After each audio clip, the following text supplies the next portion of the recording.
Je crois vraiment aux choses que je vais vous dire car elles ont marché pour moi et j'aurais aimé les connaître lorsque j'avais 21 ans. Il n'y a que 3 règles que vous devez suivre. La vie n'a pas à être compliquée. Nous nous compliquons trop la vie. Je vais faire 5 suppositions sur les personnes présentes dans cette pièce aujourd'hui. Je suis prêt à parier que vous voulez réussir votre vie professionnelle. Je suis prêt à parier que vous voulez réussir votre vie personnelle. Je suis prêt à parier que vous avez besoin de vous sentir utile.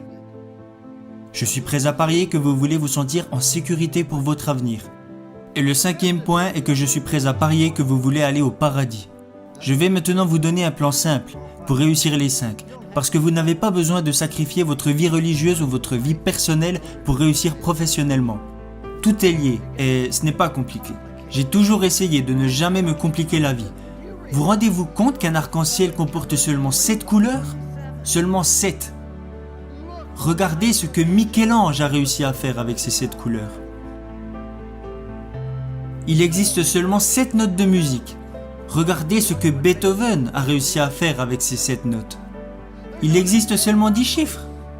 Regardez ce que Bernard Madoff a réussi à faire avec ces 10 chiffres. Le point que je veux soulever est que la vie n'a pas à être compliquée. Vous avez besoin de 4 choses dans votre vie.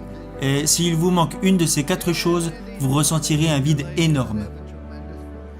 Premièrement, tout le monde a besoin d'avoir quelque chose à faire. Deuxièmement, tout le monde a besoin d'avoir quelqu'un à aimer. Troisièmement, tout le monde a besoin de croire en quelque chose et dans mon cas, je crois en Jésus-Christ, notre Seigneur et notre Sauveur. Et le 4e point dont vous avez besoin dans votre vie est que vous devez avoir un but à atteindre. Que voulez-vous faire maintenant ? Ayez des buts et des rêves ambitieux. Je crois que c'est absolument essentiel. Ne reproduisez pas les erreurs que j'ai commises. J'ai fait beaucoup de choses stupides dans ma vie, mais laissez-moi vous révéler la bêtise que je regrette le plus. Quand j'ai débarqué à l'université de Notre-Dame, j'ai pris l'équipe qui était au plus mal pour la mener au sommet pendant 9 années consécutives. Chose que personne n'avait réalisée avant et que personne n'a refait depuis. Nous sommes arrivés au sommet et nous y sommes restés. Voilà la chose que je regrette le plus. Vous savez, il y a un dicton qui dit « Vous progressez ou vous mourrez. Soit l'arbre grandit, soit il meurt. » Il en va de même pour votre mariage, il en va de même pour votre business ou pour vous-même en tant que personne. Et je ne dis pas ça parce que je suis vieux, même si maintenant mes bougies d'anniversaire coûtent plus cher que mon gâteau. Cela est plutôt en rapport avec les efforts que vous devez faire pour vous améliorer. Nous avons atteint le top et j'ai dit nous y sommes arrivés, restons comme ça, ne prenons plus de risques. Nous avons terminé second du championnat et tout le monde a dit que j'étais un idiot. Alors que le gars qui termine dernier au concours de médecine, lui, il l'appelle docteur. Ça me semble injuste. Quand j'ai quitté Notre-Dame, je n'aurais jamais pensé entraîner à nouveau. Où aurais-je été après Notre-Dame ? Ma mère disait, quand tu quitteras Notre-Dame, tu iras directement au paradis, t'asseoir à côté du pape. Tu n'auras plus l'âge d'entraîner. Alors, je suis parti vivre dans une ville où l'âge moyen ne faisait qu'augmenter. Et là, ce que j'y ai découvert est que je n'étais pas fatigué d'entraîner. Vous devez avoir un but, un rêve à atteindre. Et même si vous avez déjà accompli de grandes choses, qu'en est-il à présent ? Je vais vous dévoiler un plan simple pour réussir les 5 hypothèses que j'ai faites au début de ce discours. Je crois vraiment aux choses que je vais vous dire car elles ont marché pour moi et j'aurais aimé les connaître lorsque j'avais 21 ans. Il n'y a que 3 règles que vous devez suivre. Règle numéro 1, faites ce qui est bien. Faites le bien, évitez le mal et si vous avez un doute, regardez dans la Bible. Je ne crois pas que c'est bien de retrouver le portefeuille d'un coéquipier avant même qu'il l'ait perdu. Ça s'appelle du vol, mon garçon. Je l'ai trouvé, oui, mais il ne l'avait pas encore perdu. Faites ce qui est bien. Il n'y a jamais de bon moment pour faire de mauvaises choses. Et il n'y a jamais de mauvais moment pour faire de bonnes choses. Faites le bien et soyez honnête avec vous-même. Jeunes gens, profitez de la vie, amusez-vous. Vous allez avoir des problèmes, vous allez rencontrer des difficultés. Ça fait partie de la vie. Ce n'est pas parce que vous êtes diplômé que vous n'aurez pas de problème. Et ne racontez pas vos problèmes à tout le monde. Savez-vous que 90% des personnes n'en ont rien à faire ?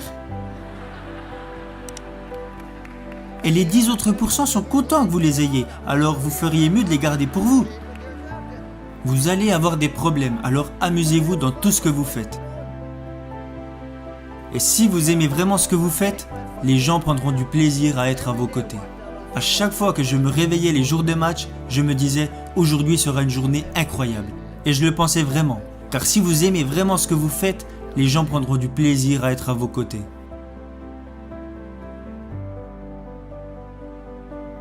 Règle numéro 2. Faites du mieux possible avec les capacités que vous avez et le temps qui vous est donné. Vous savez, tout le monde n'a pas les capacités d'être en équipe première. Mais tout le monde se doit de donner le maximum qu'il est capable de donner. Si vous voulez échouer, alors vous avez le droit d'échouer. C'est ça qui est génial dans ce pays. Vous n'avez pas le droit de faire échouer les autres si vous n'exploitez pas au mieux vos capacités. Vous avez mis un enfant au monde. Vous avez un business. Vous avez rejoint une équipe.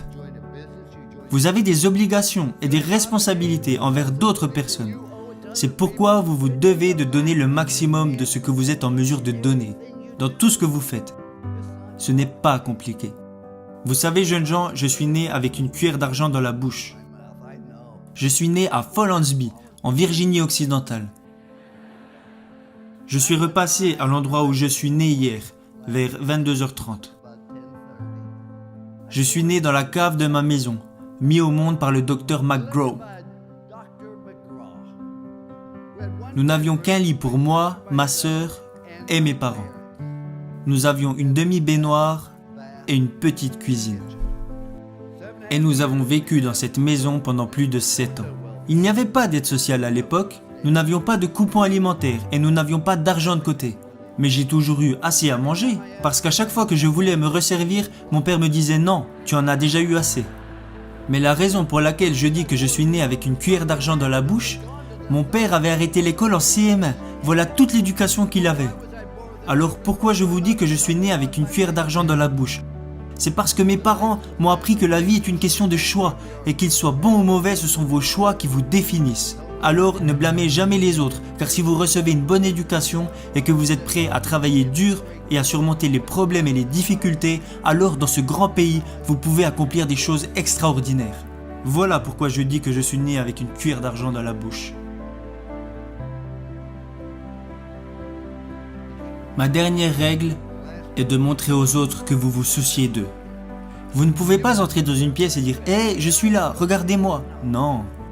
Dites plutôt « Je suis là, comment puis-je vous aider ?» Ce n'est pas si compliqué. Souciez-vous sincèrement des autres, car vous pouvez impacter la vie de chaque personne que vous rencontrez par un sourire, un mot gentil ou un encouragement.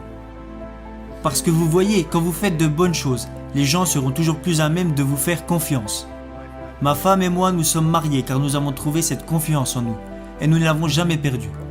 Le seul moyen de vous faire confiance est de faire des choses bien. C'est ce que Dieu veut que nous fassions. Faites de bonnes choses. Le second point est de faire le maximum avec les capacités que vous avez, parce que quand les gens apprendront que vous vous êtes engagé à viser l'excellence, ils auront envie de vous suivre. Aidez les autres et souciez-vous d'eux. Parce que beaucoup d'entre vous vont avoir du succès et gagner beaucoup d'argent. Mais quand vous mourrez à la fin, à quoi vous servira-t-il ? Mais heureusement, beaucoup d'entre vous vont plutôt choisir de devenir signifiants. Être signifiant, c'est quand vous aidez les autres personnes à réussir. N'est-ce pas là vraiment le but de la vie ?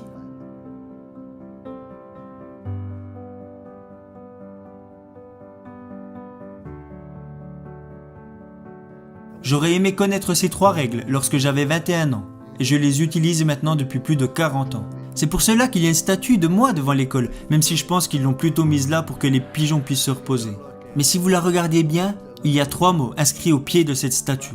Confiance, engagement, amour.